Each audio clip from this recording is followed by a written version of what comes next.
حتى فوزي القجع رئيس الجامعة الملكية لكرة القدم ووزير منتدب لدى المالية لم يسلم منها، لم يسلم من ملف ديال سكوبار الصحراء الحاج بن إبراهيم.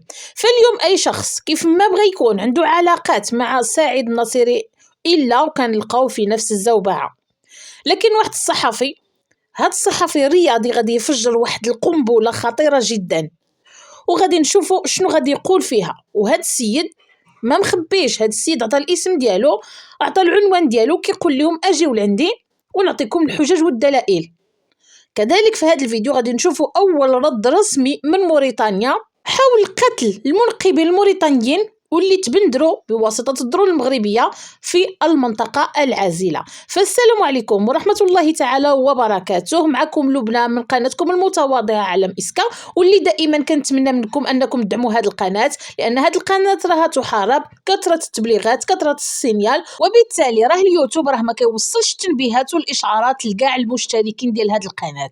فرجائي منكم أنكم دعموا هذه القناة. الدعم ديالكم هو حاجة بسيطة جدا، هو أنكم تضغطوا على زر إعجاب، كذلك تبارطاجوه مع الأحباب ومع الأصدقاء عبر الواتساب، وما تنسوش كتابة التعليق، يعني غير كلمة بسيطة كتبين أنكم محبين لهذه القناة، وبطبيعة الحال فضلا وليس أمرا. فعلى بركة الله نبدأ موضوعنا لليوم.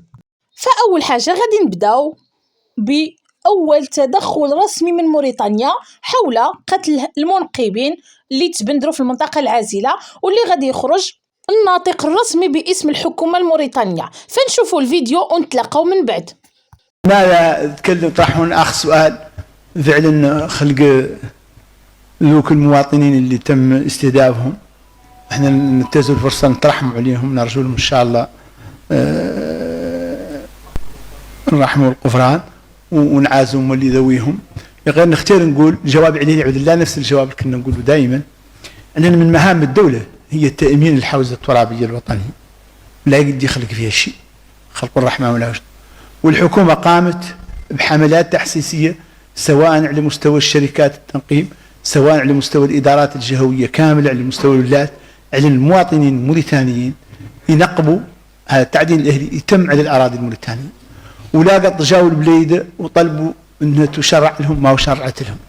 والحمد لله أرض موريتانيا ضافية وذهب منتشر فيها، وندعوهم من جديد على أنهم للعمل اللي يقوموا به على الأراضي الموريتانية. فهذا هو الرد ديال موريتانيا على أو حول قتل المنقبين واللي تبندروا في المنطقة العازلة. فالملاحظة الأولى هو أن الناطق الرسمي باسم الحكومة الموريتانية في هذه الرسالة ديالو أو في هذا التصريح ديالو كيبعث واحد الرسالة للجزائر، وكيبعث رسالة كذلك للعملاء الجزائريين اللي كاينين في موريتانيا، يعني العملاء اللي خدامين لصالح الجزائر في موريتانيا.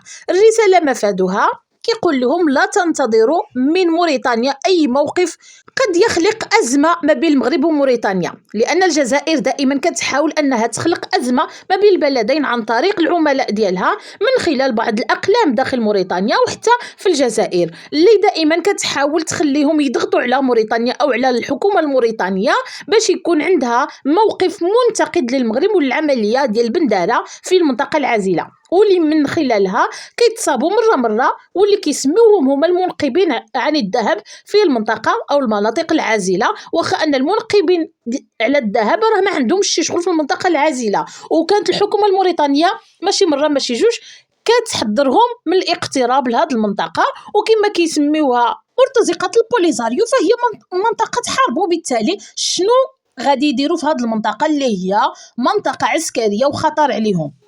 فموريتانيا خرجت رسميا كتقول لهم من الاخر ما تنتظروش من موريتانيا شي موقف اللي ممكن يخلق أزمة ما بين موريتانيا والمغرب. فهو قال، يعني الناطق باسم الحكومة الموريتانية، أن موريتانيا كتحافظ على الحوزة الترابية، بمعنى أن المغرب لم يعتدي علينا ولم يعتدي على المنقبين ديال الذهب، فهما إلا كانوا منقبين راه تصابوا خارج الحوزة الموريتانية أو الحوزة الأراضي الموريتانية، فأي مسؤولية غادي تتحمل موريتانيا، وبأي حق غادي تنتقد موريتانيا المغرب في المنطقة العازلة، لأن المغرب راه كيعمل على حماية الأمن ديالو. يعني هاد المنقبين فهما خرجوا من بلادهم ودخلوا الأراضي اللي ماشي ديالهم، لواحد الأرض اللي ماشي ديالهم. وزاد قال راهي الحكومة الموريتانية حضرت هاد الناس أنهم كيغامروا بنفسهم الى وصلوا لهذه المنطقه، وبالتالي راه المغرب راه ما كيتحملش المسؤوليه ديال هاد الناس، لانهم بكل بساطه كيغامروا بريوسهم. وهذه راه كانت صفعه كبيره للجزائر، واللي كانت كتنتظر ان الحكومه الموريتانيه تخرج بشي موقف اللي يكون ضد المغرب، ورساله كذلك للعملاء ديال الجزائر داخل موريتانيا واللي كينتقدوا الموقف الرسمي لموريتانيا اللي بالنسبه لهم موقف منبطح وكيخافوا من المغرب وكأن المغرب كيتعدى عليهم. فهنا كيقول لهم او كيقول دوك العملاء اللي علينا درناه، راه الحكومه مرارا وتكرارا حضرت هاد المنقبين انهم ما يوصلوش للمنطقه العازله لانها خطر عليهم. وسالات مدام دابا اخواني اخواتي غادي ننتقلوا لما هو داخلي، وغادي ننتقلوا لواحد الامر اللي هو خطير جدا. فاخواني اخواتي اليوم غادي يخرج واحد الصحفي رياضي وغادي يفجر واحد القنبله. هاد القنبله واللي عندها علاقه بالقضيه او الملف ديال كبار الصحراء.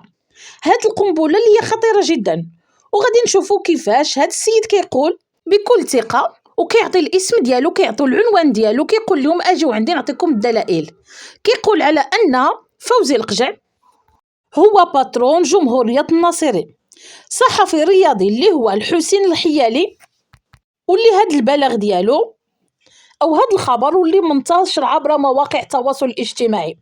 شوفوا معايا شنو قال: انا الحسين الحياني اقطن بمدينه تمسنا، صحفي رياضي متقاعد معروف، التمس من اعلى سلطه قضائيه في المغرب ان تحقق معي في بيتي لانني مريض، قبل أن يفتكرني الله في الوضع الحالي الذي يجمع بين ملفات فساد.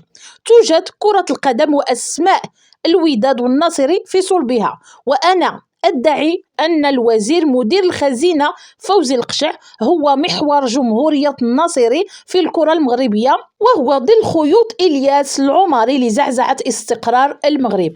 كما سمعتوا إخواني أخواتي، هذا السيد قال كلام، ولكن هذا الكلام راه ما عليه حتى شي دليل.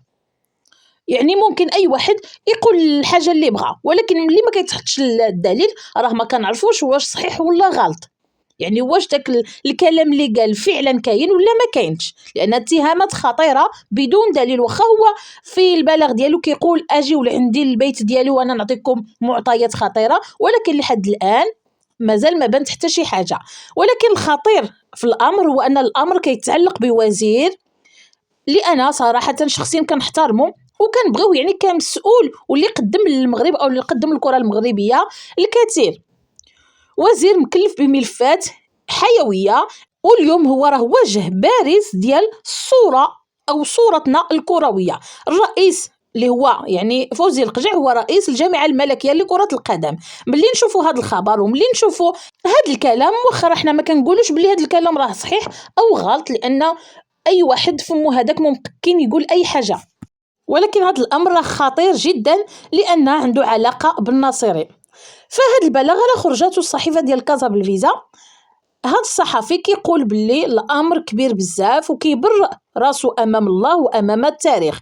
للمره الثانيه اخواني اخواتي بالنسبه لهذا الخبر راه ما نتعاملوش معاه باللي خبر صحيح، لان بكل بساطه ممكن باغيين يوسخوا السمعه ديال هذا الشخص واللي قدم يعني خدمات جليله للمملكه المغربيه الشريفه، وهو كنسموه عنوان النجاح في المملكة المغربية الشريفة. فمن غير المستبعد يكون الناس باغيين يصفوا حسابات ديالهم مع الناس الناجحين. إذن إخواني أخواتي نكتفي بهذا القدر. تحية لكم كبيرة، شكرا لحسن المتابعة، والسلام عليكم ورحمة الله تعالى وبركاته.